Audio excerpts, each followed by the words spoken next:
आप सभी साथियों को, सभी जो मेरे टीएनओ साहिबान और सुपरवाइजर साहिबान सुन रहे हैं कि ऑनलाइन गणना प्रपत्र सबमिट करने का तरीका क्या होता है, इसके बारे में थोड़ा विस्तार से आप सुनिएगा। क्योंकि ऐसे कुछ वोटर्स हमें मिलने वाले हैं जो हमारा एक गणना प्रपत्र का उपयोग नहीं करेंगे। वो उनके बच्चे बाहर रहते हैं या वो पूरी फैमिली बाहर रहती है, तो ऐसी स्थिति में उनको ये सुविधा आयोग के द्वारा दी गई है कि वो अपना फॉर्म ऑनलाइन भी सबमिट कर सकते हैं। और ऑनलाइन सबमिट करने के इस प्रोसेस को करने के लिए उनको एक वेबसाइट पे जाना होता है जिसका नाम है voters.eci.gov.in। जो ही आप इस वेबसाइट पर गूगल क्रोम पर या किसी भी ब्राउजर पर ओपन करेंगे तो ये एक स्कैन के सहित आपके पास खुलने वाला है। आप चाहें तो अपने मोबाइल से उसको स्कैन कर सकते हैं और आप चाहें तो अपना इपिक नंबर डाल करके भी ओटीपी ले सकते हैं। ओटीपी लेने के दो तरीके हैं। हमने जब फॉर्म लिया तो हम हमारा इपिक नंबर भी डाल सकते हैं या अपना मोबाइल नंबर भी डाल सकते हैं। एक ओटीपी आपके पास आएगी और हमारा आम मतदाता उस ओटीपी को उसमें डालेगा। डालने के ठीक बाद में फॉर्म में उसका वो अपना नाम, अपनी जन्म दिनांक, अन्य जो भी विवरण भरे जा रहे हैं जैसे फॉर्म में चाहा गया है उसको एक एक करके भरता है। ठीक है, ये प्रक्रिया पूरी होने के बाद उसे एक सादा कागज लेना होगा और उस सादा कागज के ऊपर उसको अपना सिग्नेचर भी करना है और अपने लेफ्ट हैंड का, बाएं हाथ का अंगूठा भी उस पर लगाना है और उस कागज को भी वो उस पर अपलोड कर देगा। उसको अपलोड कर देगा यानी उसका सिग्नेचर आ गया है और उसका थंब प्रिंट भी आ गया है, उसका नाम, एड्रेस वगैरह डाल दिया है उसने। जो ही वो ये कार्य करेगा एक स्क्रीन के ऊपर उसको घोषणा दिखाई देगी, उस घोषणा को वो पढ़ेगा, ठीक है, और पढ़ करके और सबमिट करेगा। जो ही वो सबमिट इन्यूमरेशन फॉर्म के बटन को क्लिक कर देता है, यानी कि उसने क्लिक कर दिया मैं भरना चाहता हूँ, मैं इन्यूमरेशन फॉर्म भरना चाहता हूँ, ऑनलाइन भरना चाहता हूँ, तो ये प्रक्रिया करते ही सफलतापूर्वक सबमिट होने पर उसके मोबाइल पर एक एसएमएस आएगा और उस एसएमएस में उसको एक लिंक मिलने वाला है। उस लिंक को वो क्लिक करेगा। इसलिए किसी को कोई डाउट नहीं करना है कि ये कोई फर्जी लिंक तो नहीं आ गया है, क्योंकि आपने ऑन प्रोसेस सारे ईसीआई के वेबसाइट पे आप अपना काम कर रहे हो। एसएमएस आपके पास आ रहा है, एसएमएस पे एक लिंक आ रहा है, उस लिंक को जो ही आप क्लिक करेंगे तो उस क्लिक करने के साथ ही आपको अपनी फोटो तथा दस्तावेज उसमें अपलोड कर रहे हैं।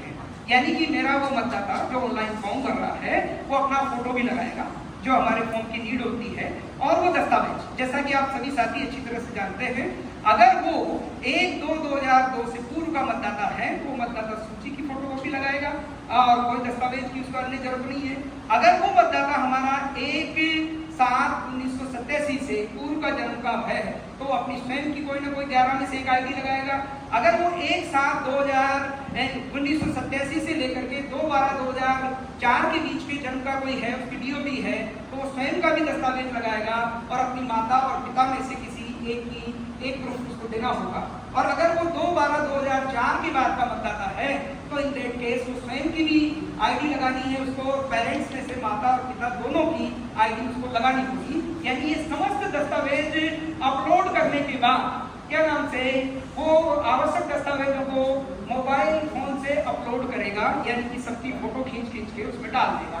डालने के बाद एक बार जब आप अपनी फोटो और दस्तावेज उसमें अपलोड कर देते हैं तो ऑटोमेटिकली सुरक्षित रूप से ये फॉर्म सफलतापूर्वक सबमिट हो जाएगा और वो व्यक्ति वहां पर हमारी voters.eci.gov.in की जो वेबसाइट है उस पर उसको ट्रैक भी कर लेगा कि ये फॉर्म कहाँ पर पहुंचा है, क्या ये ईआर ऑफिस में चला गया, क्या वापस डीएलओ को असाइन हो गया, डीएलओ से रिकमेंडेड हो गया, whatever the process to come into the हमारा जो पूरे उसमें इलेक्ट्रॉल उसमें आना है वो प्रोसेस उसमें करना है।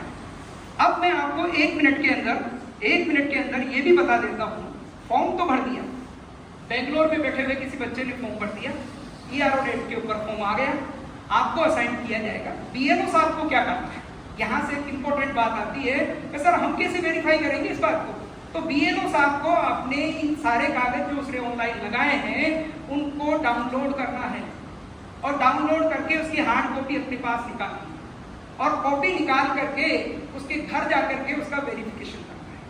अब आप कहोगे सर घर ही तो बंद था, ठीक है, नहीं यही तो लफड़ा था कि घर बंद था इसीलिए तो हम उसने ऑनलाइन भरा है। ठीक है। तो अगर उसके परिजन वहां पर हैं, मान लीजिए अगर वो होम के कोई फैमिली मेंबर्स हैं तो आप उनके थ्रू वेरीफाई कराएंगे। आप कह रहे सर फैमिली मेंबर्स नहीं है तो आप पड़ोसियों से भी उसको वेरीफाई करा सकते हैं। पड़ोसी भी नहीं है सर तो वहां पर उस पार्ट के अंदर रहने वाले कोई गवर्नमेंट एम्प्लॉय के द्वारा भी उसे वेरीफाई करा सकते हैं। बीएलओ के पूरी तरह से संतुष्ट हो जाने के बाद कि ये कागज सही है, आप अपने बीएलओ पे जो प्रोसेस मैंने आप लोगों को बताया आप अपलोड करेंगे और ये फॉर्म हमारे ड्राफ्ट रोल के लिए रेडी हो जाएगा। ये सारा एक प्रोसेस है, इस तरह से बीएलओ साहिबान इसको वेरीफाई करने वाले हैं। तो आपने बहुत ध्यान से इस प्रोसेस को सुना कि ऑनलाइन फॉर्म कैसे सबमिट किया जाता है। मैं आम मतदाताओं के द्वारा वो किस तरह से हमारी उस वेबसाइट voters.eci.gov.in पर काम करता है, उसके लिए धन्यवाद।